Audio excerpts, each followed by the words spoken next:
आज शीतला माता का खूब सुंदर कथा सुने। एक गांव था, उस गांव का लोग शीतला माता को नहीं जानते कि कौन शीतला माता है, उनकी क्या विधि विधान है, कैसी पूजा है, वो सभी लोग का पता नहीं था। उस गांव का सभी लोग बीमार था और सभी लोग का शरीर में बड़े बड़े फोड़ा हुआ था। उस गांव का लोग बहुत गरीब थे, खाने पीने को बहुत तकलीफ था, वो लोग बहुत तकलीफ झेल रहे थे। और दूसरा बात है कि बूढ़ से जवान तक सारे लोग बीमार थे, सभी का शरीर में बड़े बड़े फोड़ा हुआ था। उस बीमारी के कारण वो लोग बहुत परेशान था। वो लोग बहुत दुखद और चिंतित थे कि ऐसा क्या करूं कि हमारा परिवार ठीक हो जाए, इस बीमारी से मुक्त हो जाए। उसी गांव में एक जात का डोमिन थी कि वो रात को लबरी और हलवा बनाई थी, लेकिन उन्हीं को बेटा को भी तो बीमारी हुआ था। और सभी को दुख तकलीफ देखकर वो डोमिन भी दुखित थी कि सब गांव वालों को क्या हो गया है कि ये बीमारी एक गांव में फैल गया है, मेरा बेटा को भी हो गया है, हम लोग ऐसा क्या करें। वो रात को जो लबरी और हलवा बनाई, वो डोमिनी चखी तक नहीं कि उस हलवा और लबरी का स्वाद कैसा हुआ है। वो बेचारी को मुख में लगाने को मन नहीं किया, वो बहुत दुखित थी। लबरी और हलवा रात को बनाई थी, वो ऐसे ही लबरी और हलवा वो रह गया, वो तो सुबह बासी हो गया। उसी दिन शीतला अष्टमी थी। उस दिन शीतला माँ उसी नगर में अपना भेष बदलते हुए जा रही थी। एक औरत अपना छत के ऊपर से दाल बनाई थी, उस दाल में थोड़ा नमक बेसी हो गया था, उसलिए छत के ऊपर से ऐसा दाल फेंकी कि माँ शीतला का शरीर पर जाकर गिर गया। अब तो वो चिल्लाने लगी कि मेरे ऊपर गरम दाल फेंक दिया रे, मुझे जला दिया रे, मेरे ऊपर दाल फेंक दिया, मुझे जला दिया, मुझे बहुत जलन हो रहा है। चिल्लाते चिल्लाते उस डोमिन का दरवाजे पर जाती है और डोमिन सुबह के समय बहुत दुखित हुए अपना दरवाजे पर बैठी थी। जब उस औरत को देखती है कि वो बहुत चिल्ला रही है, जब उनकी पास में जाती है तो देखती है उनकी शरीर पर तो कोई गरम दाल फेंक दिया है, इनकी तो शरीर जल गया है, पूरा उनकी चुनरी पीला हो गया है। डोमिन अपना घर में मिट्टी का कलश में जल रखी थी बासी, वही जल लिया कर माँ शीतला के ऊपर ढाल देती है। ढाल देने के बाद कहती है कि बहन, आपको तो चुनरी दाल से पीला हो गया है, ये लाल चुनरी है मेरा, आप पहन लीजिए। आप पहन कर चलिए घर में बैठिए। मैं रात को लबरी और हलवा बनाई थी, वो हलवा और लबरी मैं खाया तक नहीं, वो ऐसा ही रह गया है, आप चलिए उस लबरी और हलवा खा लीजिए। उस औरत ने एक थाला में हलवा और लबरी ले आती है और माँ शीतला को खिला देती है। जब माँ शीतला खा लेती है, कहती है कि बेटी, आज मैं बहुत शांति हूँ, बहुत ठंड मिला, मुझे बहुत शगुन मिला बेटी, बहुत शगुन मिला। वो औरत कहने लगी कि आपका बाल भी बिखरा हुआ है, आप बैठिए, मैं आपको बाल को असरा देती हूँ और बेनिया गूंथ देती हूँ। उस औरत जाती है और माँ शीतला को बाले कंगही से झाड़ती है। झाड़ते झाड़ते उनकी कंधे पर देखती है कि माँ शीतला का एक वहाँ पर छवि है। अब उस छवि को देखकर डर जाती है। कहती है कि बहन, आपका गर्दन पर ये चिन्ह कैसा है? ये चिन्ह तो अजब है। माँ शीतला कहती है कि बेटी तू मत डर, मैं शीतला हूँ, तू मत डर बेटी, मैं शीतला हूँ। मैं इस गांव में आया हूँ, देखती हूँ कि कौन मेरा पूजा करता है, लेकिन इस गांव में तो कोई मेरा पूजा नहीं करता है। डोमिन माँ शीतला का पैर पर गिर जाती है और रोने लगती है कि माँ मेरा बेटा देखिए बहुत दिन से बीमार है, उनकी शरीर में देखिए बड़े बड़े फोड़ा हुआ है, ये सारे गांव का लोग बहुत पीड़ित है, बहुत दुख से पीड़ित है। माँ आप घर के अंदर चलकर देखिए मेरा बेटा कितना दुखी है, माँ बहुत दुखी है, बहुत बीमार है। माँ शीतला उनकी साथ जाती है, अपना डाली और झाड़ू और कुछ नीम का पाता लेकर जाती है। उस नीम का पाता उनकी बेटा का शरीर पर डोला देती है और उनकी बेटा के सारा बीमारी दूर हो जाता है, सारा फोड़ा दूर हो जाता है। अब डोमिन देखकर बहुत आश्चर्य हो जाती है, कहती है कि माँ आप तो चमत्कार कर दिया, तो ठीक है इस गांव को सभी लोग को पीड़ित से मुक्त कर दीजिए माँ, सभी को दुख से मुक्त कर दीजिए, बहुत दुख में है, सभी बहुत पीड़ा सह रहे हैं माता। माँ शीतला कहती है कि बेटी देख आज तुझे मेरा सेवा किया है, मुझे शांत किया है, तुझ पर मैं बहुत प्रसन्न हूँ, बहुत प्रसन्न हूँ। माँ शीतला उसी झाड़ू से उनकी घर का दलिदरता झाड़ कर अपना डलिया में रख देती है और उनकी घर में हीरा मोती सोना बरसा कर वो गांव को ओर चली जाती है। उस डोमिन ने माँ के पीछे पीछे दौड़ी दौड़ी जाती है और उनके सामने खड़ा हो जाती है, कहती है कि माँ अपना पूजा का विधान बता दीजिए, मेरा तो पता नहीं है कैसे आपको पूजा किया जाता है। माँ शीतला कहती है कि बेटी तेरा तो पूजा हो चुकी है, तू तो मुझे स्नान करवाई और उस लबरी और हलवा बासी खिलाकर मुझे तो तू शांत कर दिया। माँ शीतला उस औरत को अपना विधि विधान बताती है कि देखो रात को खाना बनाओ और बासी खाना सुबह खाओ। पहला माँ शीतला का मंदिर जाकर माँ शीतला को बासी पानी बासी भात जो भी हो बासी जाकर पहले माँ को भोग लगाओ, तब आकर उसी बासी खाना उस दिन खाओ। शीतला अष्टमी का दिन उन्हान मत जलाओ, गरम खाना मत खाओ, बासी खाओ, बासी माँ को भोग लगाओ। उस बासी भोजन से माँ शांत हो जाती है। शीतला अष्टमी का दिन गरम में खाना मत बनाओ, उन्हान मत जलाओ, दाल सब्जी को छेवक मत लगाओ। तुम जितना साधारण खाना खाओगी उतना तुम शांत रहोगी। माँ शीतला भी शांत रहती है। उसी बासी खाना को तुम माँ शीतला का मंदिर में जाकर भोग लगाओ, उनकी श्रद्धा भक्ति से पूजा पाठ करो, ताकि माँ शीतला शांति रहेगी तो सारा संसार शांति रहेगा। माँ शीतला उस औरत को नीम का डाल देती है और कहती है कि जाओ सभी का घर घर ये नीम के डाल दे दो कि ताकि सभी को बीमारी दूर हो जाए।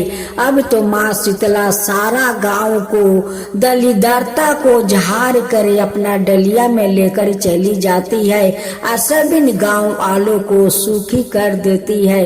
फिर अगला साल चैत्र मास का शीतला अष्टमी आया। सब लोग धाम धूम से माँ शीतला का पूजा किया, बहुत नियम पालन से पूजा किया। जैसे माँ शीतला बताई थी वैसे ही सब लोग किया।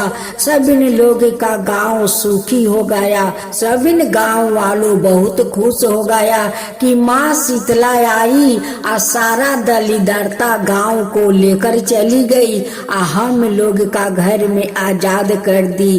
खाने पीने से लेकर सब कुछ को माँ आजाद दे दी। हे माँ शीतला, जैसे उस गांव वालों को सब दुख हर कर आप लेकर चली गई, वो लोग का घर में धन का बरसात कर गई, वैसा ही सबका दुख ले जाइए, सबका दरिद्रता दूर कीजिए, वैसा ही धन सबका घर में बरसाइए। माँ शीतला की जय हो, माँ शीतला की जय हो। चैत्र मास की संकष्टी गणेश जी की चतुर्थी व्रत कथा। एक समय की बात है, कैलाश पर माता पार्वती और श्री गणेश जी महाराज विराजमान थे। तब 12 माह की गणेश चतुर्थी का प्रसंग चल पड़ा। पार्वती जी ने पूछा कि हे पुत्रा, चैत्र कृष्णा चतुर्थी को गणेश की पूजा कैसे करनी चाहिए? चैत्र मास के गणपति देवता का क्या नाम है? उनके पूजन आदि का क्या विधान है? सो आप मुझसे कहिए। गणेश जी ने कहा कि महादेवी, चैत्र कृष्णा चतुर्थी के दिन विकट नाम का गणेश की पूजा करनी चाहिए। दिन भर व्रत राख कर रात्रि में षोडशोपचार से पूजन करना चाहिए। ब्राह्मण को भोजन के अनातर सवाए व्रती को पंचांग पान करके रहना चाहिए। यह व्रत संकट नाशक है। इसके स्मरण मात्रा से ही मनुष्य को सिद्धि मिलती है। प्राचीन काल में सतयुग में मकरध्वज नाम का एक राजा हुए। वो प्रजा पालन के प्रेमी थे। उनके राज्य में कोई निर्धन नहीं था। चारों वर्ण अपने अपने धर्मों का पालन करते थे। प्रजा को कहीं डाकू आदि का भय नहीं था। प्रजा स्वस्थ रहती थी। सभी लोग उदार, सुंदर, बुद्धिमान, दानी और धार्मिक थे। इतना सुंदर राज्य शासन होते हुए भी राजा को पुत्र की प्राप्ति नहीं हुई थी। तत्पश्चात महर्षि याज्ञवल्क्य की कृपा से उन्हें कालांतर में एक पुत्री की प्राप्ति हुई।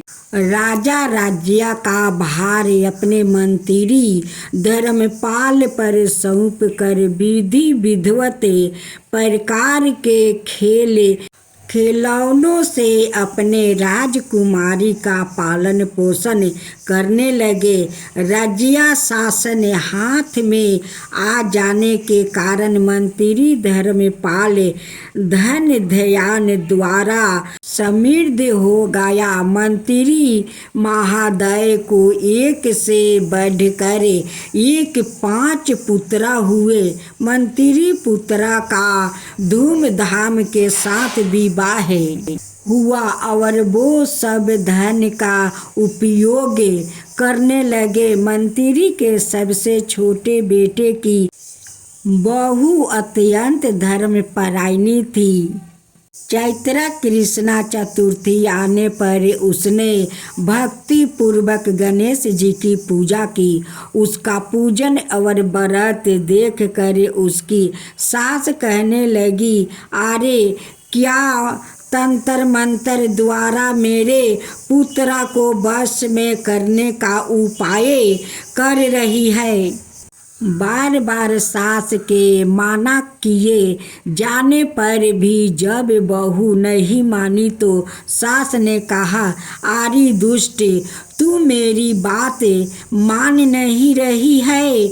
मैं पीट कर तुझे ठीक कर दूंगी। मुझे यह सब तांत्रिक अविचार पसंद नहीं है। इसके उत्तर में बहू ने कहा, हे सासू माँ, मैं संकट नाशक गणेश जी का व्रत कर रही हूँ।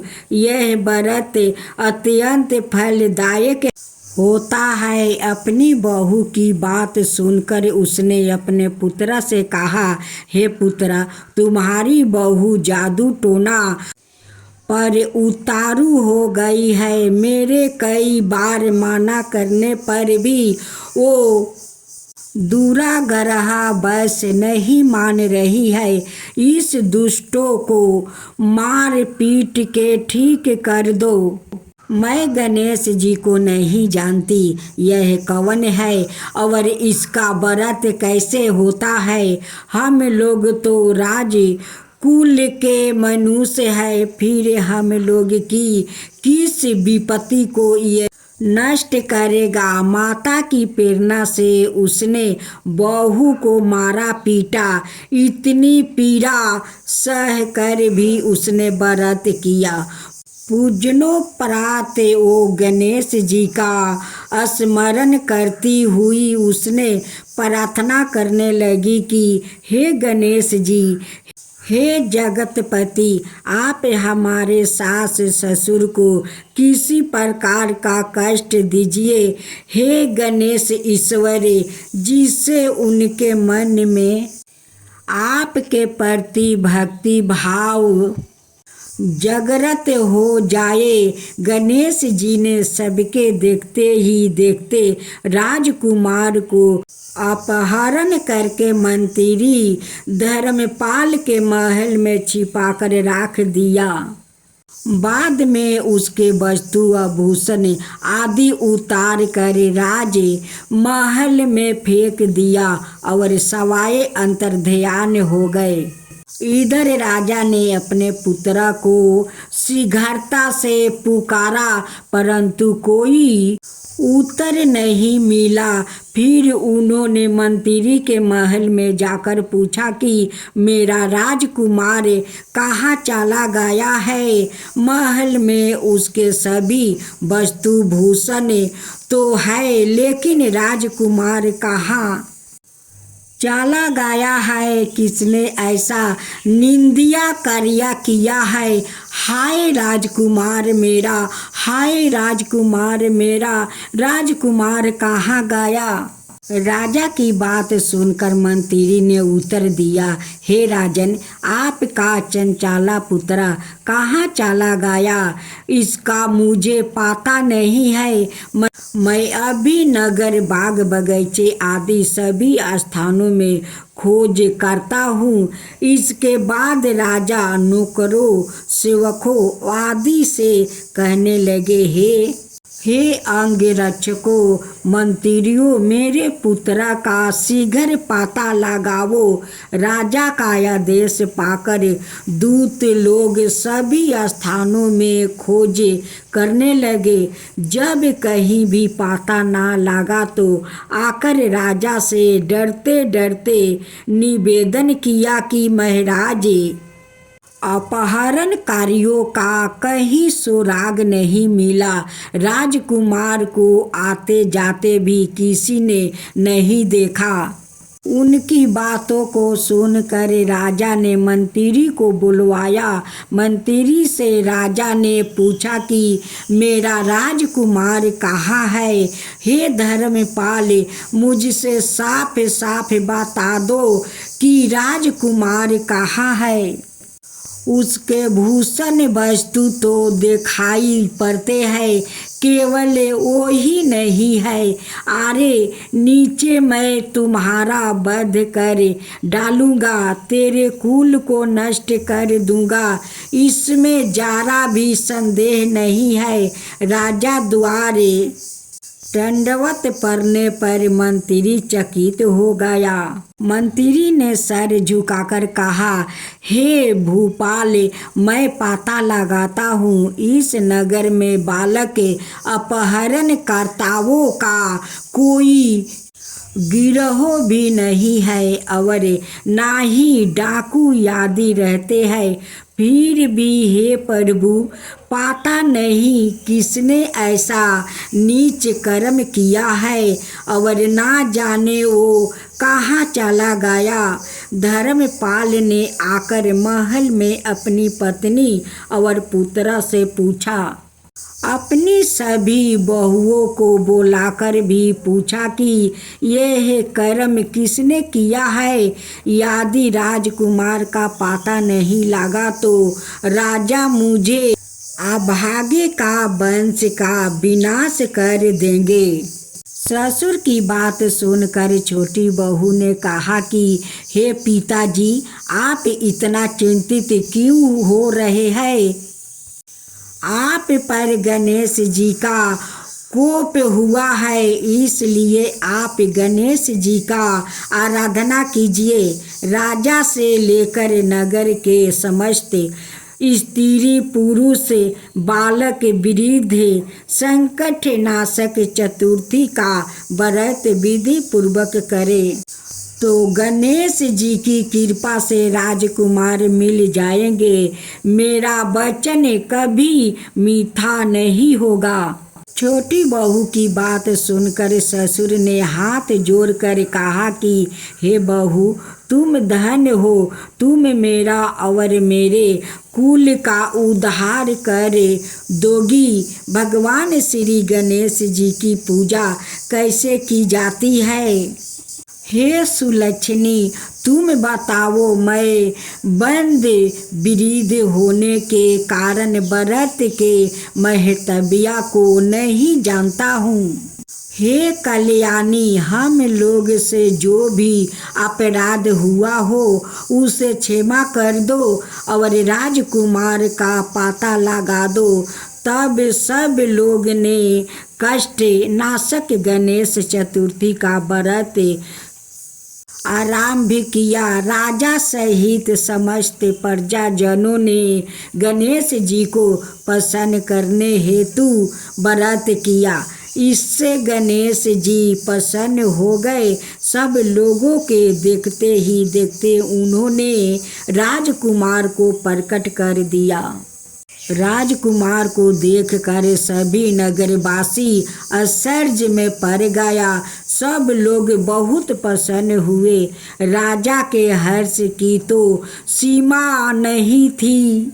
राजा कहे उठे, गणेश जी धन्य है और साथ ही साथ मंत्री की कल्याणी बहू भी धन्य है, जिसकी कृपा से मेरा पुत्रा यमराज के पास से जाकर भी लौट आया। अत सब लोग इस संतानदायक व्रत को निरंतर विधि पूर्वक करते रहे। श्री गणेश बोले, हे माता, इस लोक और सभी लोकों में इससे बढ़कर अन्याय कोई व्रत नहीं है। इसी कथा को युधिष्ठिर ने श्री कृष्णा से सुना था और इसी चैत्र कृष्णा चौथ का व्रत करके अपने खोए राज्य को फिर से प्राप्त किया था। गणेश भगवान की जय हो। गणेश भगवान की जय हो।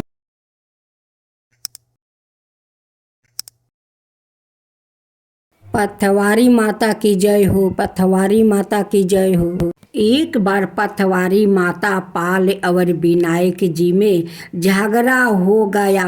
सब आपस में सवाई को बारा बताने लगे। इतने में एक ब्राह्मण का लड़का आया।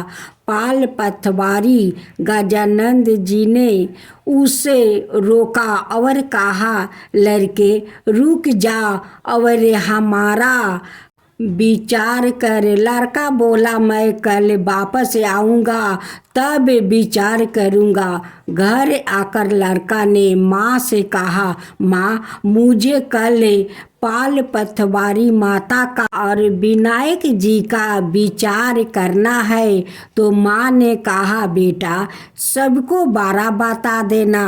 दूसरे दिन लड़का वहाँ गया और बोला, पाल माता, आप बड़ी हो, क्योंकि हर व्याकृत आता है और स्नान ध्यान करके शुद्ध होकर जाता है और आप सबकी रक्षा करती है। हे पथवारी माता, आप सबसे बड़ी हो, क्योंकि कितने भी तीर्थ धर्म ध्यान कर ले, पर आपकी पूजा किया बिना उनका कार्य पूर्ण नहीं होता। आप जीवित को भी तराती है और मरने के बाद भी उद्धार करती है। पथवारी माता पथ की धरानी, इसलिए आप बरी हो। अब विनायक जी से लड़का बोला, सबसे पहले शुभ काम में आपको ही माना जाता है। आपको ध्यान बिना कोई काम शुद्ध नहीं होता है, इसलिए आप बड़े हो। पाल माता पथवारी माता विनायक जी भगवान लड़के की चतुराई से प्रसन्न हो गए और बोले, लड़के तुमने तो हम सब को ही बारा कर दिया, उसके सुखी रहने का आशीर्वाद दिया और जैसे के दाने उसके अंगोछे में डाल दिया। लड़का सोचने लगा, यह तो घाटा का सौदा रहा। सारा दिन खबर करके अन्याय किया और इतने में जो मिले उदास मन से घर आकर अंगोछा एक कोने में डाल दिया। माँ ने अंगोछा उठाया तो उसमें से हीरे मोती बिखर गया। तो माँ बोली, बेटा अन्याय करके क्या लाया है?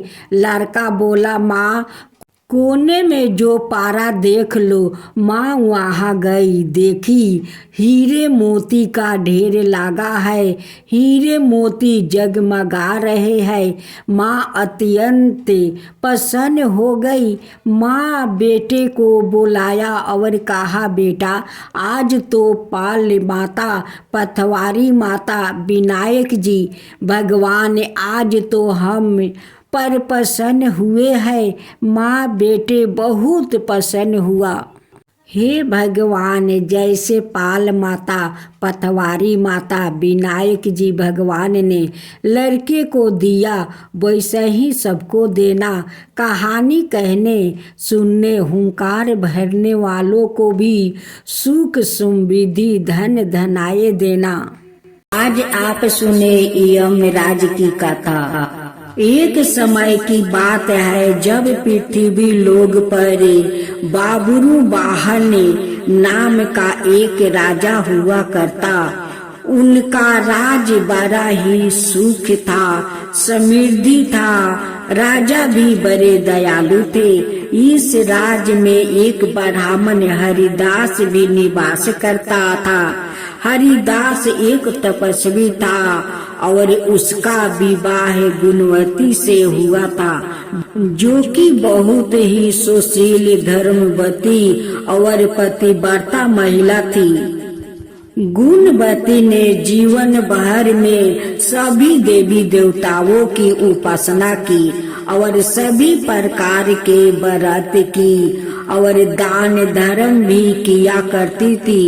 इसके अलावा अतिथि सेवा को भी अपना धर्म मानती थी। ऐसे ही हंसी खुशी और ईश्वर की उपासना करते हुए वो वृद्ध हो गई। जब उसकी मृत्यु हुई तो यम धर्मराज के दूत उसे अपने साथ धर्मराजपुर ले गए। यम लोग में सुंदर सिंहासन पर धर्मराज विराजमान थे और उनके ही पास में चित्रगुप्त भी बैठे थे। आपको पता ही होगा कि चित्रगुप्त के पास सभी प्राणियों के पाप पुण्य का लेखा जोखा होता है। चित्रगुप्त प्रभु को प्राणियों का लेख जोखे सुन रहे थे। तभी वहाँ यमदूत गुणवती को लेकर पहुँचे। गुणवती उन्हें देख कर थोड़ी भयभीत हुई और मुंह नीचे करे करी हो गई। चित्रगुप्त ने गुणवती का बयारा निकाला और धर्मराज को बताया। धर्मराज ने पूरा बयारा देखा और वो प्रसन्न हुए, परंतु फिर भी उनके मुख मंडल पर थोड़ी उदासी भी छाई हुई थी। यह देखकर गुणवती ने पूछा, हे प्रभु, मैंने तो सारे सत्कर्म ही किया, फिर भी आपके मुख पर यह उदासी छाई है, इसका कारण क्या है? कृपा करके मुझे बताइए प्रभु, मुझसे क्या भूल हुई है? यम धर्मराज ने उत्तर में कहा, हे देवी, तुमने सभी देवी देवताओं के व्रत किया है, उपासना की है, परंतु कभी तुमने मेरा नाम से कुछ पूजा या पाठ या कोई भी दान धर्म नहीं किया है। धर्मराज की यह बात सुनते ही गुणवती क्षमा याचना करने लगी और कहने लगी, हे प्रभु, मुझे आपकी उपासना के बारे में कुछ ज्ञात नहीं है। मैं नहीं जानती आपकी उपासना कैसे करते हैं। कृपा करके मुझे वो उपाय बताइए प्रभु, जिससे कि सभी मनुष्य आपकी कृपा के पात्र बन सके। यह सुनकर गुणवती ने धर्मराज जी से क्षमा याचना की और कहा कि मैं आपकी उपासना नहीं जानती थी, कृपा करके वो उपाय बताइए जिससे सभी मनुष्य आपकी कृपा के पात्र बन सके। मैं आपके मुख से आपकी भक्ति का मार्ग सुनना चाहती हूँ और मेरी यह इच्छा है कि मृत्युक लोग धरती पर वापस जाकर आपकी भक्ति करूं और सभी लोग को भी इसके बारे में बताऊं। धर्मराज जी ने उसकी मिनती सुनकर बताया, जिस दिन सूर्यदेव उत्तरायण में प्रवेश करते हैं, यानी कि मकर संक्रांति के दिन मेरी पूजा शुरू करना चाहिए और उस दिन से लेकर पूरे 1 बरस तक मेरी पूजा करते हुए कथा सुनना चाहिए और एक दिन भी पूजा या कथा नहीं छूटनी चाहिए। साथ ही पूजा करने वाले व्याकृत को धर्म के इन 10 नियमों का पालन करना चाहिए। धीरज रखना और संतोष रखना, अपने मन को बस में रखना और सभी को क्षमा करना। हे जमराज भगवान, जो आपका कथा कहे, जो सुने, जो हुंकार भरे, उन सब का ऊपर कृपा करना। हे यमराज, सब के ऊपर कृपा करना। यमराज की जय हो, यमराज की जय हो। दासा माता का 7वां अध्याय कथा। एक बर्ज नर और मादा 2 पंछी रहते थे। उनका कोई संतान नहीं थी। अनाये पंछी मादा पंछी को बोझ कहकर घृणा करते थे। मादा चिड़िया बच्चा ना होने के कारण बहुत दुखी रहती थी। एक दिन वो अपनी स्थिति पर विचार करती हुई अकेली नदी पर पानी पीने गई। वहाँ पर स्त्रियों दासा माता का डोर ले रही थी। उनका एक डोर बच गया था।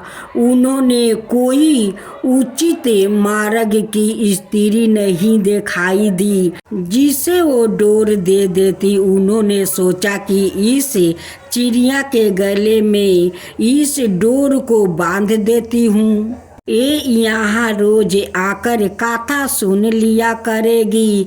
इसे पूजन की विधि बता देंगे तो यह भी पूजन के दिन पूजा कर लेगी। तद अनुसार उन्होंने चिड़िया का गले में दासा माता का डोर बांध दिया और उसे समझा दिया कि प्रतिदिन 9 दिन तक यहाँ आकर कहानी सुन लिया करो। 10वां दिन 21 गेहूं के दाने लाकर उनमें से एक दाना दासा माता का नाम से नदी में डाल देना और बाकी 20 दाने तुम सवाए खा लेना। चिड़िया ने 9 दिन तक नियम पूर्वक दासा माता की कहानी सुनी। 10वां दिन स्त्री द्वार बताई विधि के अनुसार डोरा एक एक गेहूं का दाना नदी में डालकर पारण किया। कुछ दिनों के बाद उस चिड़िया के भी बच्चे हो गया। अनाए चिड़ियाओं को बड़ा आश्चर्य हुआ कि इसे तो बच्चा होते ही नहीं थे, अब बच्चे कैसे होने लगे। वो चिड़िया बोली, जब मुझे बच्चे नहीं होते थे तो सब मुझे बाँझ कह करे दूध काटती थी, अब मुझे दासा माता की कृपा से बच्चे होने लगे हैं। चिड़ियों के पूछने पर उसने दासा माता का डोर लेने का सारा हाल कह सुनाया और पूजा की विधि का भी वर्णन सुना दिया। तब से जंगल की सारी चिड़ियाँ दासा माता का व्रत करने लगी।